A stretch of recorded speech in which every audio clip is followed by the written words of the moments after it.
Watering your trees. This is kind of like the forgotten stepchild topic of the gardening world. Everyone just takes it for granted. You stick it in the ground, throw water on it every now and then, go out there every morning, spray it down with the hose, the tree's going to be okay. It's not quite how it works. Water is life for the tree, especially here in the desert of Phoenix, Arizona. Improper watering, which I hear frequently about, involves drip lines. It involves spraying the tree with water. It involves going out there every morning for 5 minutes before you go off to work, and that's your time of peace, and you enjoy holding the hose on the tree. The problem with that is you're really not doing anything. If you want to get good root establishment for these trees, you need to get the water penetration 2, 3, 4, 5 foot down under the earth. You can't do that by spraying water at the top of the ground. The only way to get that done is through deep watering. How do you deep water? Well, you create nice wide wells around your tree. You can see this guava tree here has a well that the berm is 3-ish foot off center. The berm is about 6 inches high. It actually needs to be rebuilt a little bit. Rain and dragging the hose around on top of it degrades the berms.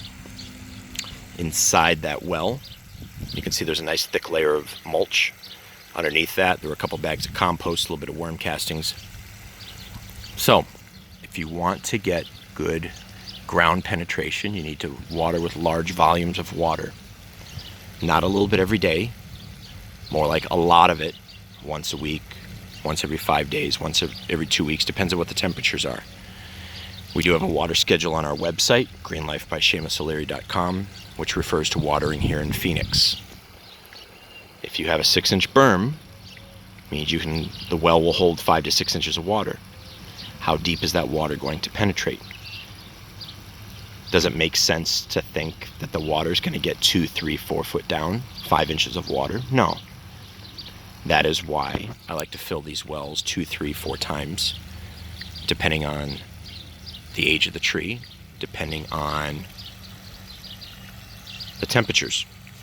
So right now I am cycling through the guava tree, the mango, the jamun, and the tipu. Each one's getting filled once. I'm moving on to the next tree, running through those 4 trees, coming back, starting over. Right now I'm on round 3.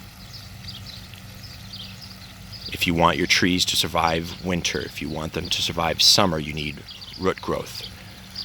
You need ground penetration. You want the roots to grow deep. You want them to get established. Newly planted trees are going to need more frequent watering because the roots are not established. The sun will dry them out. The older the tree is, the better the root establishment. They'll take our climate a lot better. I do not like drip lines for many reasons, but A, you don't get good ground penetration.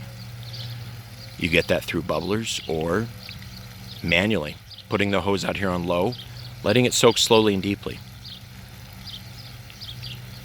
Feeding the trees is easy when you have a nice wide berm around the tree. It's kind of like a plate. You can fill that with worm castings, compost, 12 to 18 inches depth of mulch, and whatever amendments you choose to use. This is what we call proper watering. If you properly water your trees, they will live. Deep watering also helps with what is our biggest issue here in Phoenix, which is the pH. pH of the soil and the water, coincidentally, runs 8.5 plus. Tropicals want 5.5 to 6.5. They'll tolerate high 6s. Our pH is out of whack because of our lack of rainfall and lack of organic material. We also sit on an old lake bed, ocean bottom from what I understand, so we're really high in salt and calcium and such, which is death for these trees. Deep watering will help push that stuff down, will help wash it through. You can't argue with science. I've tried. I've lost. Deep watering. This is actually my favorite time of the day. Come out here after we're closed, sit by myself, bring out a book, just move the hose around. I like watching the hose do their work. It's not a bad gig. You want to feed your trees at least a couple times a year with fresh worm castings, fresh compost. Not the fake high pH stuff that comes out of a trailer park in Apache Junction or a box store. Real compost from a compost farm. Make sure you always have 12 to 18 inches of mulch on top of the food. That will slowly turn into compost. That provides a habitat for the worms. The more organic material you got, the better, the healthier the soil is going to be, and the healthy soil will take care of your trees for you. Deep watering, no drip lines. If you have any questions, please ask in our Facebook group, Living the Green Life, or on our Instagram page, Seamus_O'Leary_.